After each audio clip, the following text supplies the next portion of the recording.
ketika seorang Presiden Joko Widodo pun ikut turun berkampanye dan memihak kepada salah satu paslon.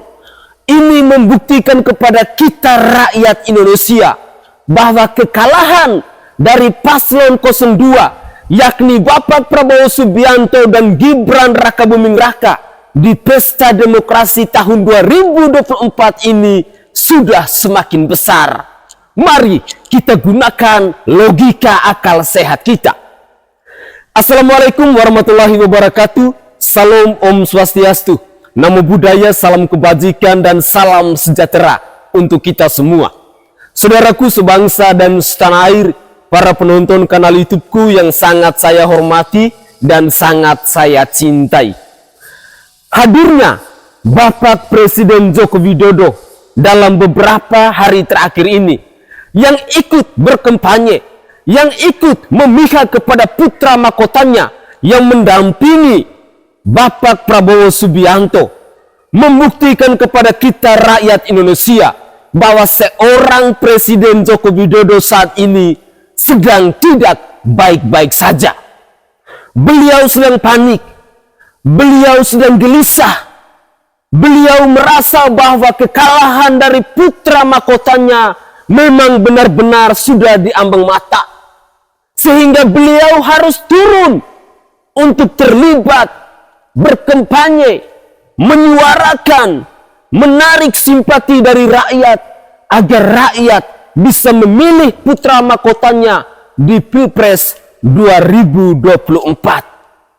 Saya secara pribadi meyakini bahwa seorang Jokowi sampai turun berkampanye dan memihak kepada salah satu paslon membuktikan bahwa ada kepanikan yang begitu luar biasa dari kubu 02 ini. Dan dalam beberapa menit ke depan ini, saya Sainai akan menyajikan cuplikan-cuplikan video yang berkaitan dengan terlibatnya seorang Presiden Jokowi dalam kampanye Pilpres 2024 dan memihak kepada paslon tertentu ini. Untuk lebih jelasnya, saya ingin mengajak pemirsa sekalian, mari kita bersama-sama menyimak cuplikan-cuplikan video berikut ini. Selamat menyaksikan. Sebenarnya saya curiganya Mbak ya, narasi satu putaran yang digemakan oleh kawan-kawan yang ada di kubu Pak Prabowo itu sebenarnya secara data internal mereka sendiri mereka nggak yakin dengan itu.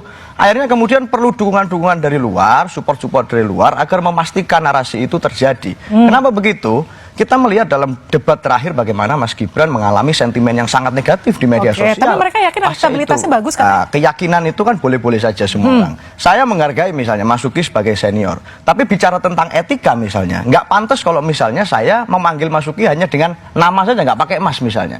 Sama dengan kemarin. Secara hukum nggak ada yang melarang Jokowi menyatakan seperti itu. Tapi secara etika menjadi bermasalah. Dan kenapa etika ini berani dilanggar? Kalau orang bermain catur Mbak. Pada saat awal-awal mungkin pionnya dulu yang maju gitu, terus kudanya yang maju, seternya yang maju. Kalau sudah mau kalah baru nih rajanya bergerak ke sana. Oke. Kita takutnya itu.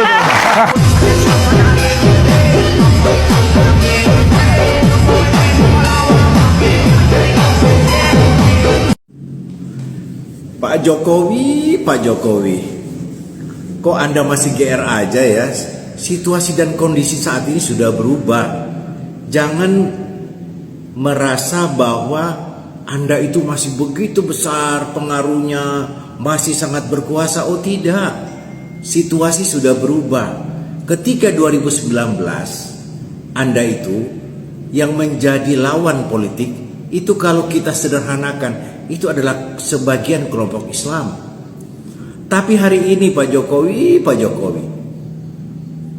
yang menjadi lawan politik Anda, itu adalah tidak hanya kelompok Islam, tetapi kelompok pro-demokrasi. Belum lagi partai-partai politik yang sudah tidak berada dalam koalisi yang Anda pimpin. Tidak Pak Jokowi, sekali lagi tidak. Kalau misalnya Pak Jokowi ini menganggap bahwa di belakangnya ada aparat, katakanlah ada TNI dan Polri. Tidak Pak Jokowi, mereka setia pada negara Pak Jokowi. Masih ingatkah Anda ketika 1998 betapa kuatnya Bapak Presiden Soeharto waktu itu ketika dihadapkan pada pilihan yang sulit, TNI akhirnya bersama rakyat. Jadi Pak Jokowi jangan GR, Pak Jokowi, sekali lagi jangan. Cintailah dirimu, cintailah keluargamu, cintailah bangsa ini dengan cara yang logis. Semua pesta akan berakhir, Pak Jokowi. Tuhan telah memberikan masa buat Anda, dan masa Anda sudah selesai. Setiap orang ada masanya, dan setiap masa ada orangnya. Masa Anda itu 2 periode yang lalu, hari ini tidak. Bahkan maaf kalau saya ingin mengatakan, Pak Prabowo itu dalam keadaan kesulitan. Karena apa? Dia dibebani oleh kepentingan seorang yang bernama Jokowi itu. Pak Jokowi, cintailah bangsa ini, cintailah negeri ini. Masih ada waktu untuk Anda untuk bersikap sebagai seorang negarawan yang berdiri di atas semua kelompok dan golongan. Pak Jokowi, salam akal sehat Pak Jokowi. Assalamualaikum warahmatullahi wabarakatuh. Guys, sudah lihat videonya Presiden Joko Widodo yang mengklarifikasi ucapannya, katanya presiden dan wakil presiden itu boleh berkampanye atau memihak. Kemudian dia memfotokopi itu, besar tulisan itu. Pak Jokowi yang terhormat, masyarakat tuh gak usah dikasih tahu kayak gitu. Masyarakat udah cerdas, sudah ngerti, tinggal buka Google juga ada kok.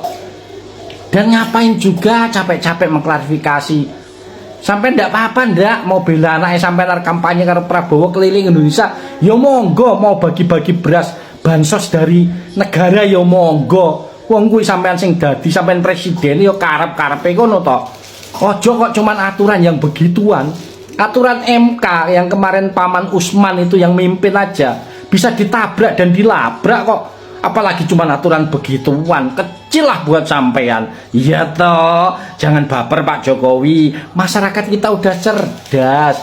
Masyarakat sekarang tuh nggak mau dibodohin lagi Pak. Nggak mau dibodohin dengan pencitraan yang dulu sederhana, yang baju sama kaos cuma ratusan ribu, ya kan? Yang dibodohin pakai kampanye mobil SMK dipesan 6.000 unit. Sampai detik ini satu pun saya tidak pernah ngeliat. Dan masih banyak Pak. Kalau sampai itu cobalah sebelum lengser itu, menurut saya sih lebih baik minta maaf kepada rakyat Indonesia, memperbaiki kinerja Bapak untuk rakyat kecil, terutama petani, buruh, nelayan, karyawan Pak. Wes kuwi nggak usah dibahas yang seperti itu. Malu malahan menunjukkan kalau Anda itu nanti nggak berkualitas gitu loh. Ngapain diklarifikasi kayak gitu? Masyarakat udah ngerti. Karepnya sampai itu udah ngerti. Karepe sampean belo mati-matian Prabowo Gibran. Wis paham Pak, wis paham maksudnya. Jadi tidak perlu lagi diklarifikasi, ngapain? Ya udah sekarang tinggal diadu aja, nanti siapa yang menang kok gitu aja. Mau sampai juga presiden masih aktif kok, masih dikawal pas pampres kok, masih bikin aturan dan kebijakan gampang kok. Gitu aja kok repot gitu loh. Saya aja bagi rakyat nggak pusing-pusing amat. Tiap hari yo kerja nyari duit buat anak istri. Kalau nyoblos ya bismillah, yang mencari yang terbaik. Kalau saya nyoblos Pak Presiden, yang paling saya cari itu ya paham Al-Quran, paham agamanya, pinter sholatnya, pinter ngajinya. Itu yang saya pilih. Lah nggak bisa ngaji, sholat bolong-bolong harus dipilih. Ada diopo negara iki? Yo tambah hancur, tambah rusak. Mudeng apa ora Pak? Setiap masa ada orangnya, setiap orang ada masanya. Adalah sebuah analogi yang menggunakan logika akal sehat dari Seno Bagaskoro. Dalam permainan catur, biasanya selalu pion yang duluan, setelah pion baru kuda dan lain sebagainya, dan rajanya yang paling terakhir. Tetapi kali ini, apalah daya bila seorang raja sudah turun untuk ikut berkampanye dan memihak kepada salah satu paslon. Demi ambisinya untuk berkuasa, demi nafsunya untuk melanjutkan politik dinasti. Saya sangat yakin dan percaya akan ada 1000 tanda tanya dari rakyat Indonesia ketika hadirnya Presiden Joko Widodo yang saat ini ikut berkampanye dan memihak kepada putra mahkotanya ini. Saudaraku sebangsa dan setanah air, mari coba kita gunakan logika akal sehat kita. Tentu ini adalah sebuah bukti bahwa ada kepanikan yang begitu luar biasa yang ada dalam diri seorang Presiden Joko Widodo. Seorang Joko Widodo pasti akan melihat bahwa Pilpres di tahun 2024 ini tidak baik-baik saja. Dan seorang Presiden Joko Widodo pun tidak yakin dengan hasil-hasil survei saat ini yang selalu menempatkan paslon 02 di urutan pertama. Saudara, saya sangat yakin dan percaya bahwa rakyat Indonesia hari ini semuanya sudah pada cerdas. Mereka sudah mampu untuk memilih pemimpin-pemimpin yang punya niat, yang berkualitas, yang punya track record atau rekam jejak yang baik untuk membangun bangsa dan negara ini. Mari, saya sangat yakin akan hal itu. Sekalipun Presiden Joko Widodo yang masih presiden aktif harus turun ikut berkampanye dan memihak kepada salah satu paslon, tidak akan pernah mengubah suara hati nurani rakyat. Mereka akan memilih pemimpin yang memang benar-benar punya niat yang tulus untuk memaju dan menyejahterakan rakyat Indonesia. Bangsa Indonesia ini bukan milik dari kelompok tertentu, tetapi bangsa negara Indonesia ini adalah milik dari kita, rakyat Indonesia. Sudah waktunya, sudah saatnya kita melawan kezaliman-kezaliman di bangsa ini yang dilakukan oleh para penguasa. Sudah saatnya, sudah waktunya kita menyuarakan kebaikan dan kebenaran. Karena hanya kebaikan dan kebenaran yang akan membawa kita pada puncak kemenangan, kepada orang yang tepat untuk menjadi pemimpin di bangsa ini.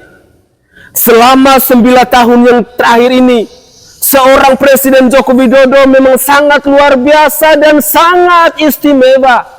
Beliau telah menapakkan jejak kakinya dari Sabang sampai Merauke, dari Pulau Miangas sampai Pulau Rote. Tetapi di 1 tahun terakhir ini, seorang Presiden Joko Widodo memang sudah berubah. Berubah karena ada putra mahkotanya yang ikut berkontestasi dalam Pilpres 2024. Seorang ayah tidak mungkin akan meninggalkan anaknya berjalan sendirian. Seorang ayah pasti akan berjuang habis-habisan, melakukan segala cara demi kemenangan putra mahkotanya. Tetapi kita yang adalah rakyat Indonesia sebagai kunci penentu dalam Pilpres tahun 2024 ini, kita yang menentukan siapa yang layak dan pantas untuk menjadi pemimpin nomor 1 di bangsa ini di periode 2024 sampai 2029. Mari kita gunakan logika akal sehat kita. Kalau pejabat mendukung 02 itu wajar, mungkin mereka ingin memperpanjang jabatannya. Kalau orang kaya dan pengusaha dukung 02 itu juga wajar, mungkin karena mereka ingin lancar bisnisnya dan pajaknya bisa dimainkan. Itu wajar.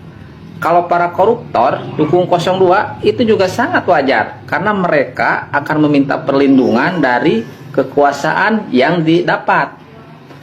Wajar-wajar aja menurut saya. Tapi inilah orang-orang di bawah garis kemiskinan dan pendukungnya seperti menengah ke bawah pendidikannya ikut-ikut mendukung Prabowo. Maksudnya mau apa sih? Mau numpang makan siang gratis? Mau susu gratis? Emang nggak apa-apa, susah cari kerja, yang penting dapat makan gratis ya, maksudnya gitu.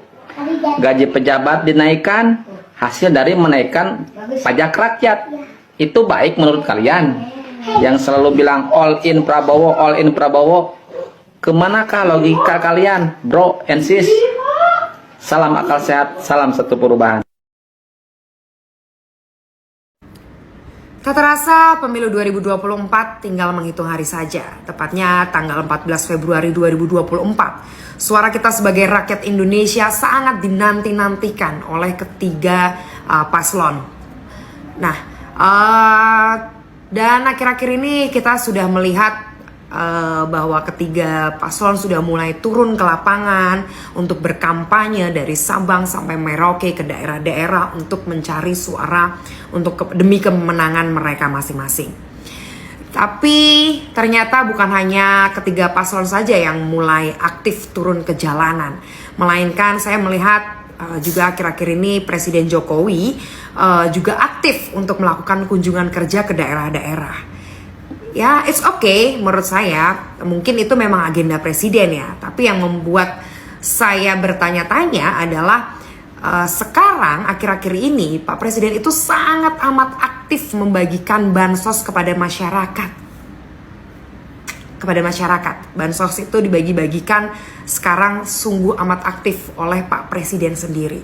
Padahal setahu saya kita memiliki Menteri Sosial yang berhubungan langsung dengan bantuan sosial, yaitu Ibu Risma, mantan wali kota Surabaya yang terkenal tegas dan lugas. Namun, kenapa sih akhir-akhir ini saya tidak pernah mendengar suara Bu Risma? Kenapa sih saya tidak pernah melihat wajah Bu Risma lagi di TV ataupun di media-media lainnya? Kira-kira Bu Risma kemana ya? Kok sampai bansos itu yang bawa presiden sendiri gitu loh. Bu Risma di mana ya kira-kira ya?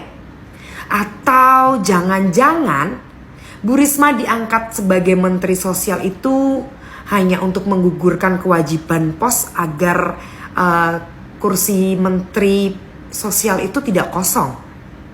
Dan sesungguhnya yang menjadi Menteri Sosial itu ya Pak Presiden itu sendiri. Kalau menurut kalian gimana? Ada dua hal di dunia ini yang tidak diketahui oleh manusia. Satu, hari kiamat. Dua, prestasi Prabowo. Apa prestasinya Pak Prabowo? Coba ayo.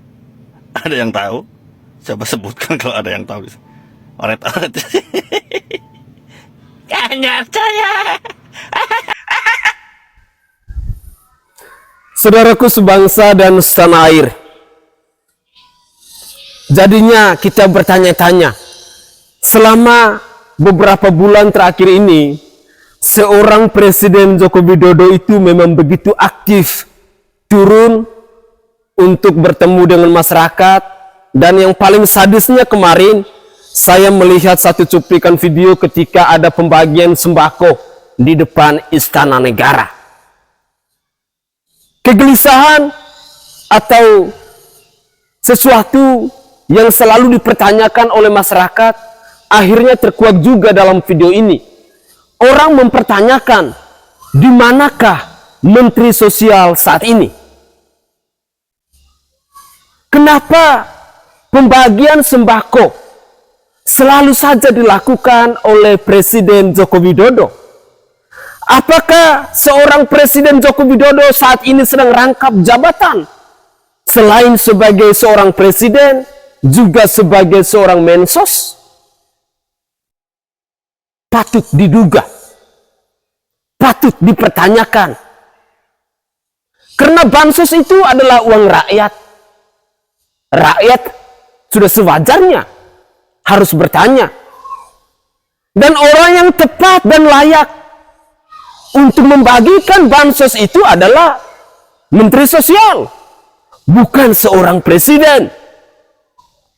Apa gunanya seorang presiden memilih mensos bila pada akhirnya tugas dari seorang mensos dilakukan oleh seorang presiden?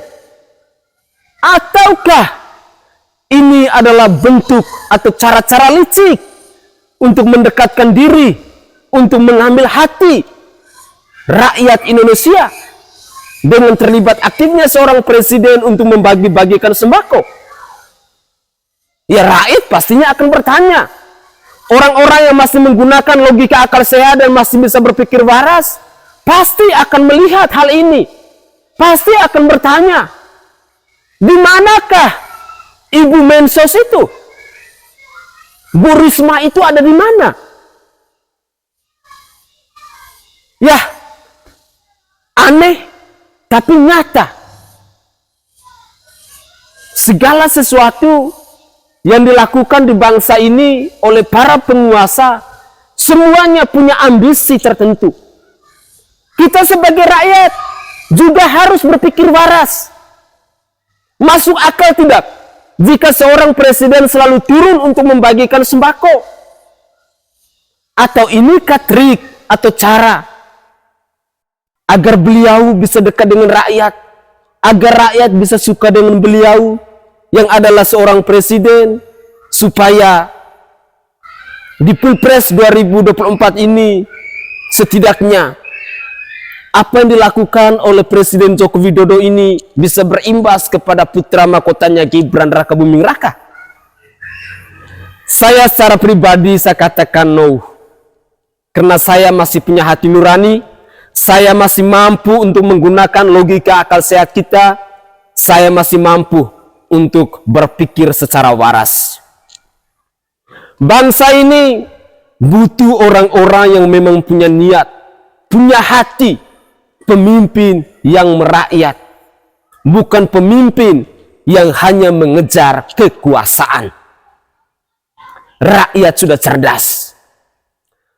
Apapun caranya yang dilakukan oleh para elit, para penguasa hari-hari belakangan ini, saya sangat yakin dan percaya bahwa itu semua masih ada kaitannya dengan Pilpres di tahun 2024 ini. Semua para menteri turun ikut berkampanye. Orang nomor satu di bangsa ini pun turun ikut berkampanye. Rakyat jadinya tertawa. Rakyat merasa lucu. Kegelisahan dan kepanikan yang begitu luar biasa dalam demokrasi di bangsa ini. Semoga saja pesta demokrasi di tahun 2024 ini akan baik-baik saja dan tidak akan ada pertumpahan darah. Karena rakyat pastinya tidak akan tinggal diam. Rakyat sudah waktunya untuk berdiri, menyuarakan tentang kebaikan dan kebenaran. Rakyat sudah waktunya untuk berdiri dan melawan kezaliman yang dilakukan oleh para penguasa di bangsa ini. Mari kita lanjutkan lagi. Ya, yang sering ngomongin LFP itu tim sesnya, tapi cawapresnya nggak paham LFP itu apa. Kan aneh. Sering bicara LFP, lithium ferrofosfat. Tesla nggak pakai nikel. Ini kan kebohongan publik, mohon maaf. Tesla itu pakai nikel, Pak. Dan kita sekarang, Indonesia itu adalah negara yang punya cadangan nikel terbesar sedunia. Ini kekuatan kita, ini bargaining kita. Jangan malah membahas LFP. Itu sama saja mempromosikan produknya China, Pak. Saya nggak tahu ya, Pak Tom Lembong dan tim sesnya sering nggak diskusi dengan cawapresnya. Masa cawapresnya nggak paham? Aneh loh. Saya jelaskan sekali lagi, lithium ferrofosfat itu adalah alternatif dari nikel. Nah habis itu, habis statement itu kan ramai kan. Terus Opung bilang, Anda memberikan advice bohong. Ya kan? Karena harusnya nggak mempromosikan LFP. Karena LFP ini adalah produk Cina. Dimana harusnya sebagai calon presiden atau tim sesnya ini mendukung upaya hilirisasi nikel. Catat baik-baik, nikel. Dan ada statement kalau ngomongin LFP itu support LFP. Dan kalian harus lihat hari ini statementnya apa. Surprise! Dari bilang advice bohong, tidak mendukung kebijakan hilirisasi nikel, malah mention LFP terus malah jadi promosiin LFP buatan Cina, sampai mau buka potensi pengembangan LFP di Indonesia dengan Cina.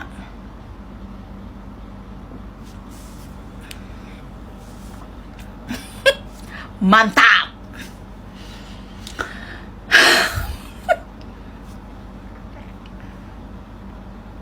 This is cool. Membaca pasar, membaca tren pasar, sebuah progresivitas yang harus diapresiasi oleh masyarakat terhadap kinerja pemerintah. Melihat tren pasar, dukung. Ini iklan pemilihan presiden tanggal 14 Februari. Jangan lupa coblos nomor 2. Ya? No. Meledak. Kamu jangan deket-deket ah.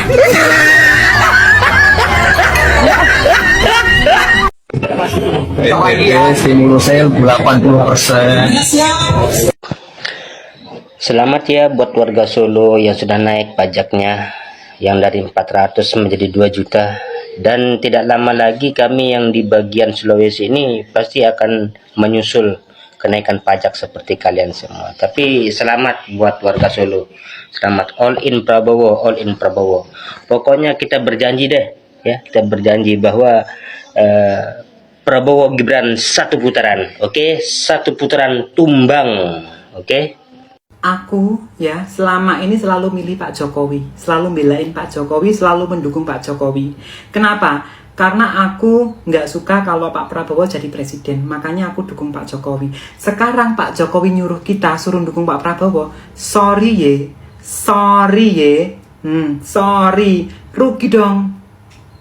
rugi dong, enak aja nyuruh-nyuruh Pak Jokowi. Lah emangnya Pak Jokowi siapa nyuruh-nyuruh? Pak Jokowi inget nggak sih? Aku noblos Pak Jokowi itu bukan karena apa-apa, ya karena aku nggak suka Pak Prabowo, makanya aku noblos Pak Jokowi. Sekarang Pak Jokowi suruh kita noblos Pak Prabowo, rugi dong. Sumber daya alam ini dimanfaatkan sebesar-besarnya untuk kemakmuran rakyat. Gue ada komentar satu sih, kok. Gue ngerti kenapa buat jadi presiden atau calon presiden tuh umurnya waktu itu 40 tahun kok. Kenapa? Biar kagak ada yang pakai kostum gitu di acara debat sih kok. Maksud gua apa yang mau ditampilin dengan baju Naruto gitu. Kenapa? Itu Ivan Gunawan lihat marah kok. Serius. Dengan baju gitu harusnya di Citayam Fashion Week masuk. Bisa masuk manajemen Baimung lah itu. Acara debat lo pakai baju Naruto gitu, ya ampun. Di belakangnya ada Nenek Cio yang begini nih. Aduh. Tapi yang kocak wartawannya ditanya. Itu kenapa pakai kostum One Piece? Agak jauh ya. Maksud gue, ya boleh wibu, boleh suka sama salah satu anime, cuman jangan dibelokin banget marahnya gitu. Naruto, One Piece. Jadi kalau wibu kurang tas Asus kok. Agak kurang. Jaketnya juga bukan jaket Akatsuki. Halo, udah dengar berita yang lagi heboh nggak? Soal snack KPPS yang ternyata dipangkas habis-habisan. Ya, baru-baru ini memang lagi heboh soal berita atau lagi viral soal snack KPPS terutama di Sleman, Yogyakarta, di mana snack yang datang itu hanya seharga 2.500, padahal tertera di KPU itu harusnya anggarannya sebesar 45.000. Nah, dari pihak catering yang memberikan catering KPPS Sleman itu memberikan klarifikasi bahwa mereka tidak dihubungi langsung oleh KPU, melainkan menggunakan vendor. Dan apa yang mereka berikan itu sudah sesuai dengan ketentuan yang disepakati bersama antara vendor dengan pihak catering. Seperti itu. Jadi ya begitulah. Saya juga bingung ya mau gimana. Soalnya 2.500 itu sangat jauh loh dari 45.000. Itu bahkan tidak ada seperempatnya itu kayaknya nggak ada deh dengan 2.500 gitu loh. itu sudah ada pemotongan yang begitu signifikan kayak gitu. Dan dari kejadian ini saya jadi kepikiran nih dengan salah satu program yang ditawarkan oleh salah satu paslon calon presiden 2024, yaitu paslon nomor 02 yang menjanjikan adanya makan siang dan bagi-bagi susu gratis. Nah, saya mulai berpikir nih bahwa yang KPPS aja nih dipangkas nih sampai ke mereka peserta KPPS. Apalagi ini nih yang katanya membutuhkan dana sekitar 450 triliun. Itu kan menggunakan vendor. Nah, nanti turun ke rakyat lagi, dipangkas lagi, Mungkin karena saya belajar atau berkaca dari kejadian KPPS yang lagi viral akhir-akhir ini. Coba bayangkan, anggarannya 450 triliun, turun ke vendor nih. Dari vendor turun ke rakyat. Rakyat tangan keberapa? Nah, iya kalau kita dapatnya pure seperti itu. Kalau dari pusat semisal 450 triliun yang turun cuma 50 triliun, 400-nya kemana? Kan gitu. Jadi kalau kita berpikir pakai rasional aja, program ini tuh sebenarnya sudah sangat syarat akan korupsi. Jadi dari KPPS itu aja udah dikorupsi banyak banget, apalagi 450 triliun coy. 450 triliun itu bukan duit yang sedikit. Jadi kalau kalian tetap mau dibodoh-bodohi dengan program yang menggiurkan ini, tandanya kalian mendukung untuk pemimpin kedepannya berkorupsi besar-besaran dong. Ayolah, boleh. Paslon itu berjanji boleh, menjanjikan apapun boleh, tapi yang agak rasional dan nalar-nalar dikit gitu loh. Dan kita sebagai rakyat juga harus lebih pintar. Kira-kira visi misi mana atau janji dan program mana yang itu akan dijalankan ketika mereka menjabat. Jangan sampai kita mau dibohongin. Janji-janji manis di awal, tiba-tiba kita dibabat habis. Kayak gitu. Memangnya kalian mau akan ada korupsi besar-besaran di Indonesia? Kalau saya sih ogah, rugi dong. Ogah, rugi dong. Saudaraku sebangsa dan setanah air, para penonton kanal YouTubeku yang sangat saya hormati dan sangat saya cintai. Itulah cuplikan-cuplikan video yang bisa saya persembahkan ke hadapan pemirsa sekalian dalam konten saya hari ini. Dan juga dalam sesi yang terakhir tadi kita melihat bagaimana keblunderan yang diproduksi oleh Gibran Rakabuming Raka saat debat Cawapres kemarin. Tetapi apapun itu semuanya sudah terbantahkan bahwa itu semua punya kepentingan, dan hal yang dibicarakan oleh Gibran Rakabuming Raka semuanya hanyalah omong kosong belaka. Saudara, Pilpres 2024 ini sudah di depan mata.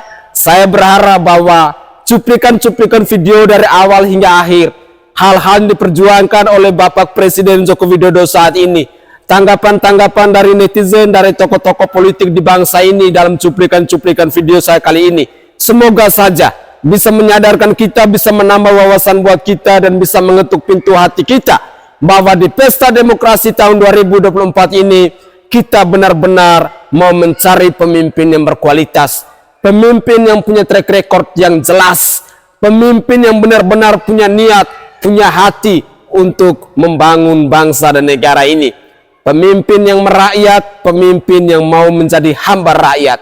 Bukan mereka-mereka yang saat ini sedang berkoar-koar meminta simpati dan suara dari rakyat hanya untuk menjadi penguasa di bangsa ini. Lawan politik dinasti, lawan mereka yang menghalalkan segala cara untuk menggapai kekuasaan di bangsa ini. Indonesia ini adalah bangsa yang besar dan bangsa yang beradab. Oleh karena itu, mari kita gunakan cara-cara yang bermartabat, cara-cara yang elegan untuk memenangkan paslon-paslon yang merupakan jagoan kita. Salam akal sehat untuk kita semua. Saya Sainai dari Provinsi Nusa Tenggara Timur. Saatnya kita yang rakyat jelata harus berani untuk bersuara. Salam hormat, salam NKRI, dan salam Pancasila untuk kita semua. Tetaplah semangat dan jangan lupa untuk selalu berpikir waras.